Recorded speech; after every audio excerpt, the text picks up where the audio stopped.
What's up, everybody? Gibson's Lawn Service checking back in. I'm out here cleaning my wife's truck out and stuff. I was looking at her mileage. She got 167,000 miles on this vehicle, which I feel is awesome. This is a GMC Yukon. It's a 2011. It's paid for 167,000 miles. I feel like it's a fairly decent vehicle. Now look, we're gonna be going out of town in about another week or so, right? We got to go to a graduation. It's like 6 hours away.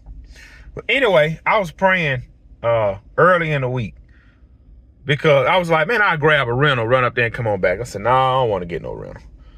And I was praying early in the week. I was like, Lord, if something wrong with that truck, man, please just show me, because the last thing you want to do, is break down with your family.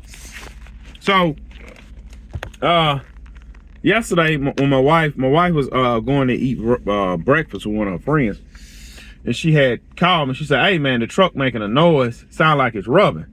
Like I told y'all in the other video. So I didn't know. My time is limited on the things I have to do. So if it's rubbing, it's only one or two things, brakes or rotor. So what I went to O'Reilly's and did, I went and bought brakes for the front and back. I took it to this mechanic shop. I said, hey, man, this is what the truck doing. My wife currently headed home. I'm going to drop it off, have y'all look at it. All right. He said, yeah, just bring it. It's one of them shops where you just, anyway, I pulled up. He said, man, we're going to have to test drive and look at it. We'll give you a call. I said, man, if something you need, let me know. I'll go get it. So he called me. He said, hey, man, your front brake's fine. Your front rotor's fine. He said, what you need rear brakes, which you already got here, rear rotors and rear calipers. I said, all right, let me go buy that. So I ran back to O'Reilly's, bought the calipers, bought the rotors. Looking back, I'm glad they had all this stuff in stock. Dropped it off to them. They ended up getting it fixed. And he ended up showing me, he said, man, you need some motor mounts. When you take off, like I felt it. Like when you take off, you'll feel something, boom, boom. I never knew what it was. I thought it was a front end problem. He said, nah, your motor mounts, you need to replace them. He said, it's not. He said, I've seen some worse. He said, as long as you just don't take off fast. He said, but at some point, you do need to get that fixed.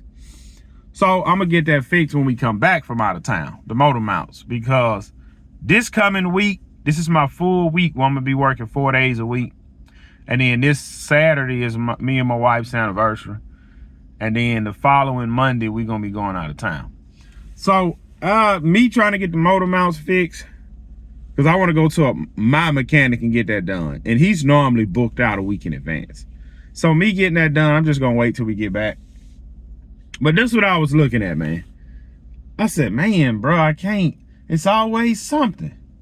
I said, man, last week I had to do a roof repair. That ate up some money.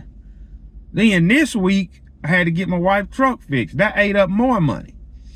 Then I thought about it. I said, well, man, that's what your little emergency fund for. Now you just got to rebuild it back up. I said, man, but it's always something. And I thought about it. I said, man, about 3-4 years ago, I'd had to put all this on a credit card. And right now, I would have been upside down on a credit card. Right now, I would have had about, hold on, let me add something up, y'all.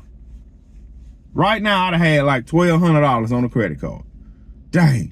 I ain't got $1,200 to drop and throw, pay it off. Right now, I would have had $1,200 on a credit card. Luckily, I had me a little emergency stashed. So now I know, man, I got to put that $1,200 back. It's good because it's over. It's done. It's cash. It's cash. I went to my refrigerator this morning to get me a bottle of water.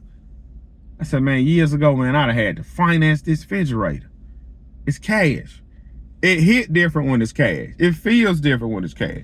And listen, I told y'all before, I'm a poor guy. I ain't got no doggone money. And I was talking to one of my buddies. He was saying, he said, man, you got to look at it like this. He said, man, just be grateful that you have the money to just get it done. Some people don't even have the money to get it done and don't even have the credit card to put it on to get it done. So you got to look at it like that. So that's how I'm seeing stuff, man. Like I'm just trying to be grateful for the small things. You know what I'm saying? So glad the truck, like I said, I'm out here washing the truck up, cleaning it. I'm about to vacuum it, and then I'm about to run to O'Reilly's, get me some air freshener. Because them kids either done spill some food in here and it smells, or It's an old baby bottle in here. That would smell like some spoiled milk. So I got to get that situated. But look, man, stop living outside of your means. And I used to be keen of living outside of my means. I used to buy stuff I couldn't afford.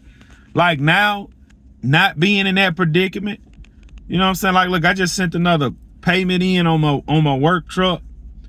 I'm so far ahead on that truck, it's ridiculous. If I ain't mistaken, man, I'm ahead on that truck, man. I want to stay ahead, you know. But I got to get back in the groove of pushing my mortgage payment ahead, because I'm about to send out another mortgage payment next week.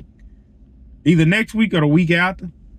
And just stay ahead on that. And we just going to keep grinding. We're going to keep pushing. And I know we are in May.